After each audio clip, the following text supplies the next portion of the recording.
thank you for joining me. My name is Jenny Allen, and before we get started with today's video, please make sure that you are subscribed, that you thumbs up this video and check the description box below. So welcome to today's video, and today we are continuing in the book of Acts, and we're reading Acts chapter 25. Acts chapter 25. So let's get started. Festus then, arriving in the province, went up to Jerusalem from Caesarea 3 days later.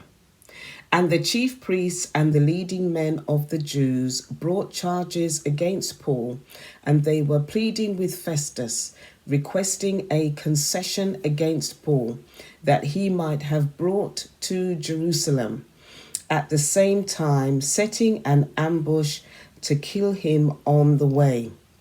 Festus then answered that Paul was being kept in custody in Caesarea, and that he himself was about to leave shortly.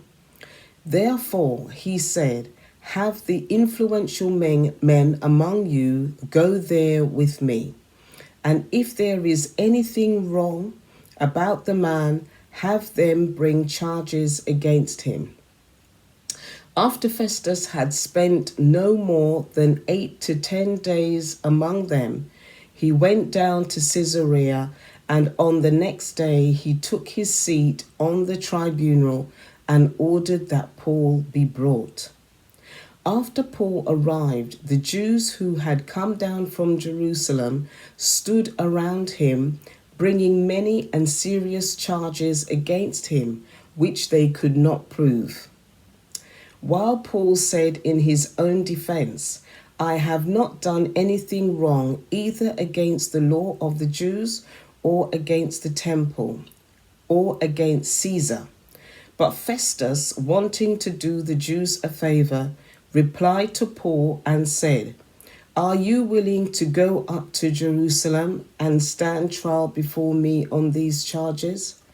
But Paul said, "I am standing before Caesar's tribunal, where I ought to be tried.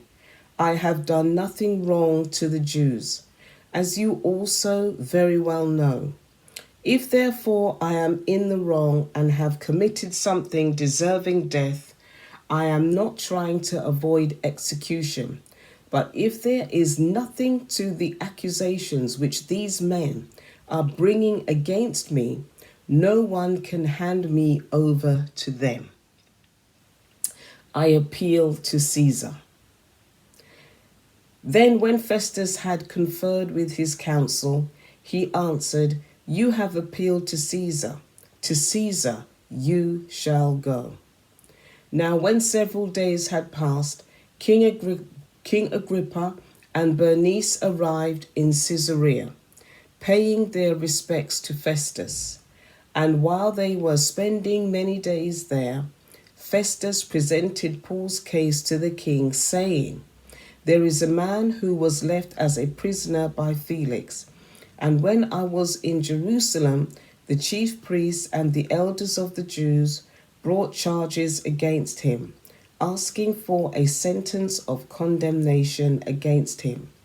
I replied to them that it is not the custom of the Romans to hand over any person before the accused meets his accusers face to face and has an opportunity to make his defense against the charges. So they had assembled here. I did not delay, but on the next day took my seat on the tribunal and ordered that the man be brought. When the accusers stood up, they did not begin bringing any charges against him of crimes that I suspected, but they simply had some points of disagreement with him about their own religion and about a dead man, Jesus, whom Paul asserted to be alive. And being at a loss how to investigate such matters, I asked whether he was willing to go to Jerusalem and stand trial there on these matters. But when Paul appealed to be held in custody for the emperor's decision, I ordered that he be kept in custody until I sent him to Caesar." Then Agrippa said to Festus, "I also would like to hear the man myself." "Tomorrow," he said, "you shall hear him." So on the next day, when Agrippa and Bernice came amid great pomp and entered the auditorium, accompanied by the commanders and the prominent men of the city, at the command of Festus, Paul was brought before them. And Festus said, King Agrippa,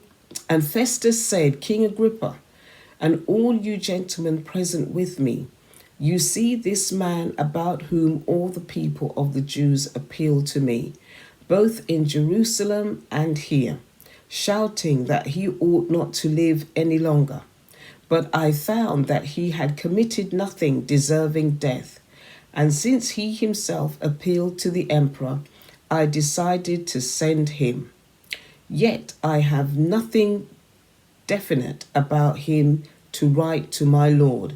Therefore, I have brought him before you all, and especially before you, King Agrippa, so that after the investigation has taken place, I may have something to write. For it seems absurd to me in sending a prisoner not to indicate the charges against him as well. God bless you, and I will see you in my next video. God bless.